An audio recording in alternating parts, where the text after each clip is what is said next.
Hey guys, it's Miss Jamie here for Botetourt County Libraries.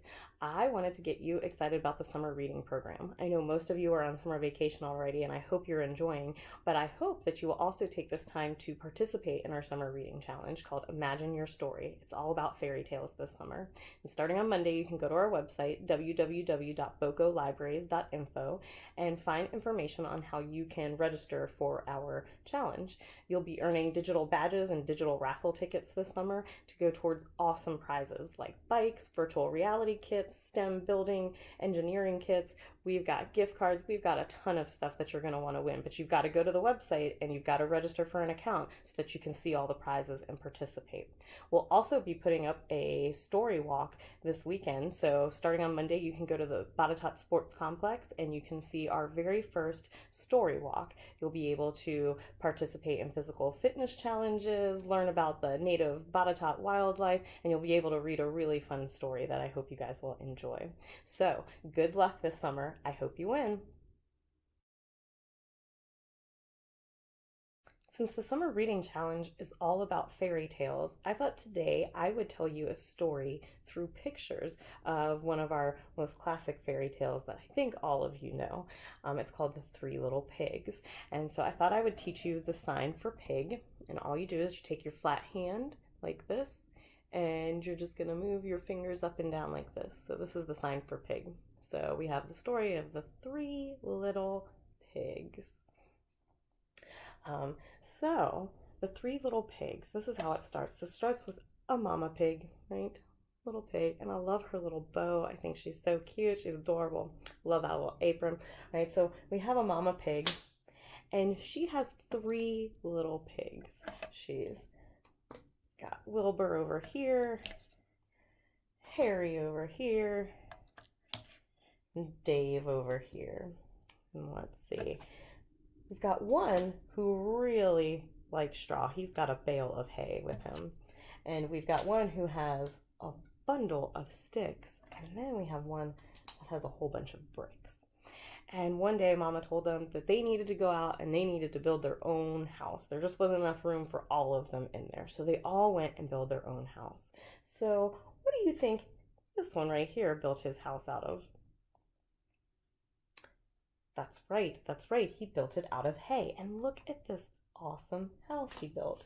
That's a really nice house, right? So he's living right down here. Little Wilbur right over there in his hay house. Oops, and you can't, oh, you can almost see him. There he is. And then we have Harry over here. And what did Harry go and build his house out of? That's right, you're so smart. He built it out of sticks. You see, he used those sticks and he built a house out of sticks. So what do we think Dave over here built his house out of? That's right, bricks. And look at this house. I really like this brick house. And you can see these all are a little bit different, right? Some of them are more sturdy than others. Which one do you think is the sturdiest of the houses? And sturdiest, I mean, which one is going to stay standing? Which one do you think will stay standing? Which one can nobody push down? You don't know? Well, let's see what happens in our story and then we can figure out which one's going to fall down. So, after these pigs go out on their own, they all of a sudden have a visitor. And do you remember who that visitor is? The big bad wolf. The big bad wolf. And what does he do? He comes up to the door of the hay house and he knocks, right? He knocks. And the pig says, "Hello." And the big bad wolf says, "I need to come in." And what does Wilbur say? "Not by the hair on my chinny chin chin." Where's your chin? Right here, right? "Not by the hair on my chinny chin chin." That did not make the wolf very happy. So do you know what he did? He huffed and he puffed. Ready? We're going to take a big breath and see. He's got this big breath right here that he's going to blow out. We're going to take a big breath. Ready? Blow it out, and he takes another big breath. And do you know what happens to that house? It crumbles. It just falls right into itself, right? It was not a very sturdy house. It's built out of hay. So wind is going to blow it around, right? Not very sturdy at all. So Wilbur over here, he starts running. And where do you think he runs? His house is gone now. Where do you think he runs? He runs to his brother Harry's house, right? So he runs over here. And where do you think the wolf goes? He follows, right? Well, these two little pigs, they think they're very safe. They're in a stick house, and that is much, much sturdier than a hay house, right?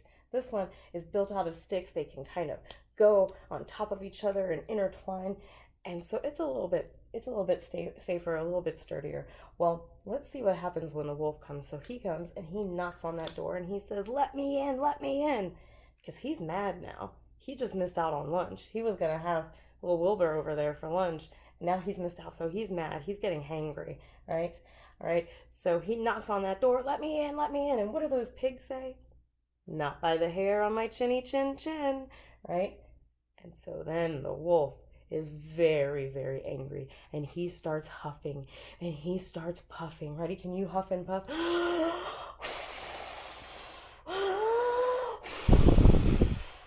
And he blows that house down. That house is no more. Well, it was sturdier than that hay house, that's for sure, but it still couldn't withstand the big bad wolf. Well, Wilbur and Harry, they start running again, and they run and they run and they run to their brother's house, right? They run to his house, and he's in that brick house. And I think that this brick house is probably way sturdier than this stick house and this hay house, right? They're on the ground. So I really hope that this wolf cannot blow this down, right? So the wolf runs after those pigs. And what does he say? "Let me in, let me in." And what do they say? "Not by the hair on our chinny chin chin," right? They are not going to let him in. And by this point, the wolf is furious, right? He wants in that house. He's hungry. So he keeps knocking. And then he starts huffing and puffing. And he's huffing. And he's puffing. And he's huffing. And he's puffing. And it's not going anywhere. It's not going anywhere. So he's angry and he sees that there's a chimney on top of that house. So he's not going to blow anymore. He is out of breath. He just can't do it. So he climbs up onto this chimney. But do you know that these pigs are really smart, especially Dave right here. He's super smart. In that chimney, right, it leads to a fireplace. And in that fireplace, there's a fire and there's a big pot of boiling water because he was going to make dinner, right? He was getting ready to make a soup. So when the wolf goes down that chimney, he lands in the boiling hot pot. And we know boiling hot does not feel good when it touches us, right? And he goes, "Yow!" And he runs away. That wolf is no more. That was a good little trick. And then the three little pigs sang and danced together the rest of the night away inside their brother's brick house. And that is until they heard a knock.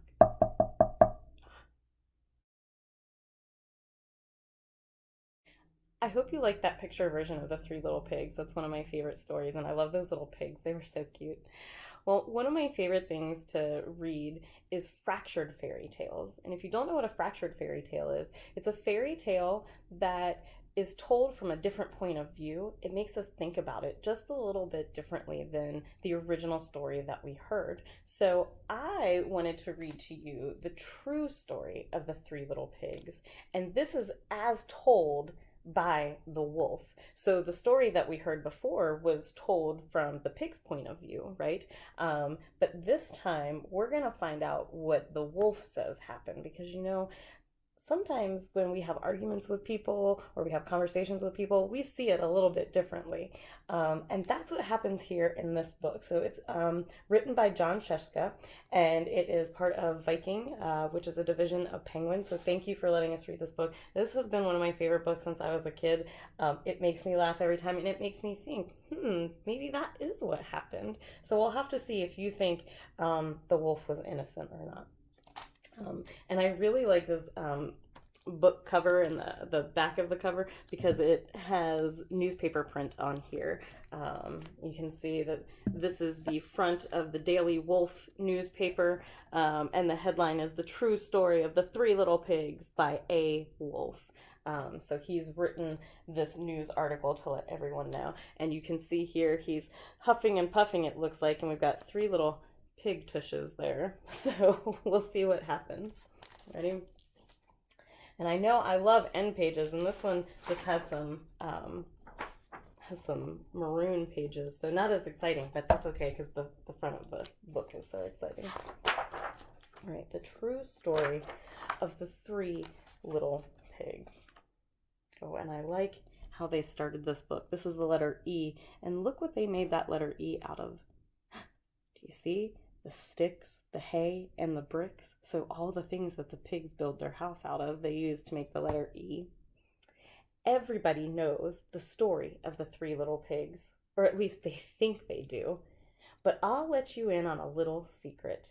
Nobody knows the real story because nobody has ever asked my side of the story. I'm the wolf.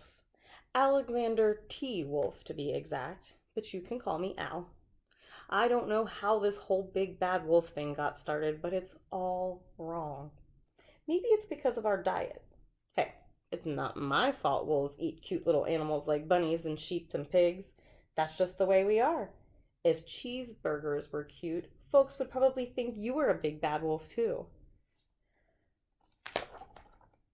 But, like I was saying, the whole big bad wolf thing is all wrong. The real story is about a sneeze and a cup of sugar. Did you know that? A sneeze and a cup of sugar. This is the real story. And look at those letters. I like how they made those letters too. Look, we've got a little pig snout. We've got some hay over here. We've got a wolf tail. We've got some sticks. We've got newspaper print. We've got bricks. Look at all the different letters.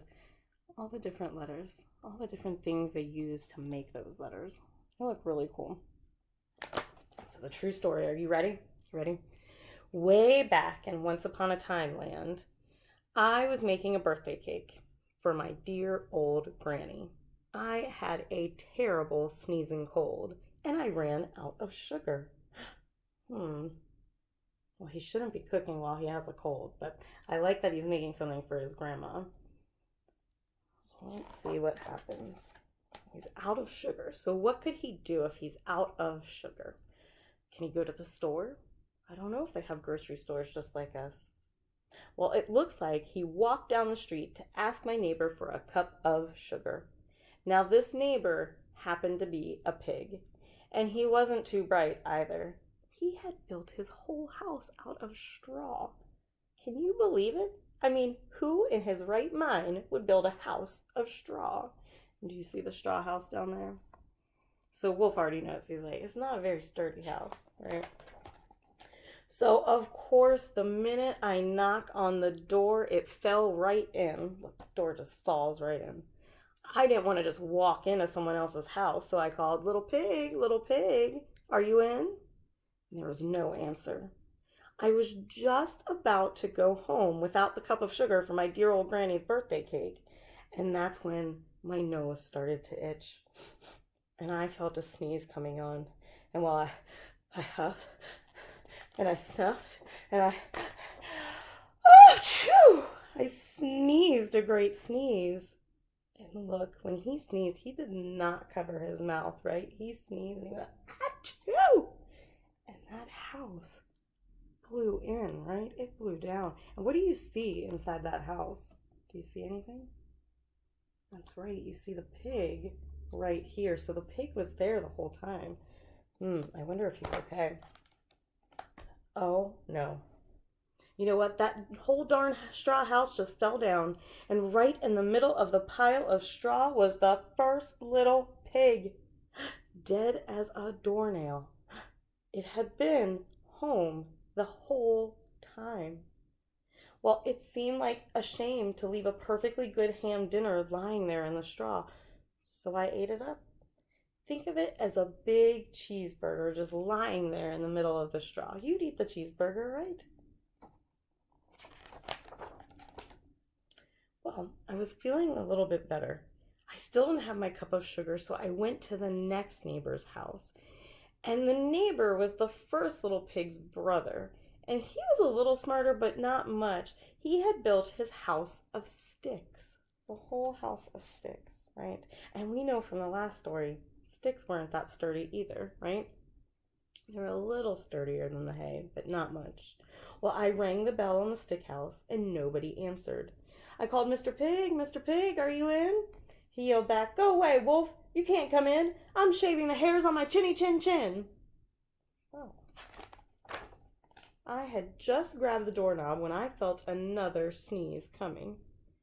I huffed, and I snuffed, and I tried to cover my mouth, but I sneezed a great sneeze. Achoo!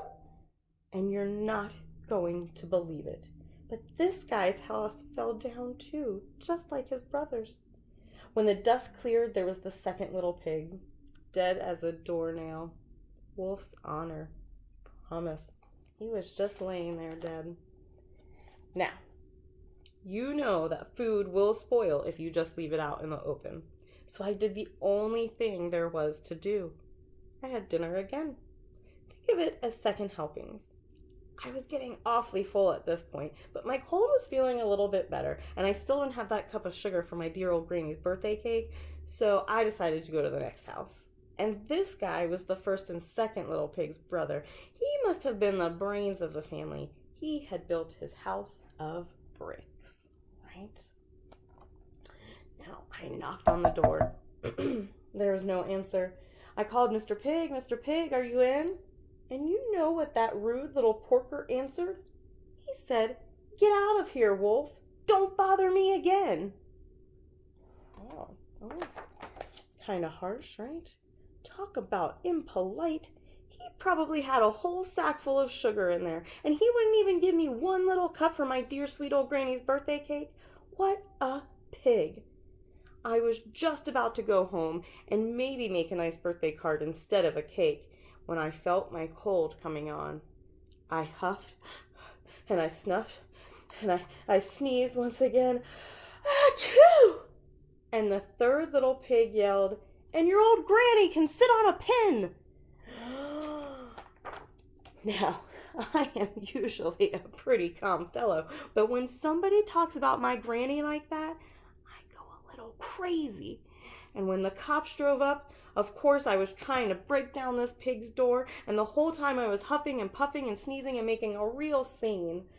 Oh, look at him there. Look, the news reporters have arrived. He's over there sneezing and huffing and puffing. The rest, as they say, is history. The news reporters found out about the two pigs I had for dinner. They figured a sick guy going to borrow a cup of sugar didn't sound very exciting, so they jazzed up the story with all of that huff and puff and blow your house down, and they made me the big bad wolf. That's it. The real story. I was framed. But maybe you can loan me a cup of sugar? Do you have one? Not me. So what do you all think? Do you think that's how the real story went? Do you think that the wolf just had a cold? It's kind of interesting. Maybe you can make up another story with the three little pigs. I would love to hear what you write. I hope you guys have a great weekend, and I hope you enjoyed the stories that I told you today. Enjoy the sunshine, and remember, on Monday, sign up for our summer reading challenge, Imagine Your Story. We've got lots of great stuff for you to do this summer. See ya!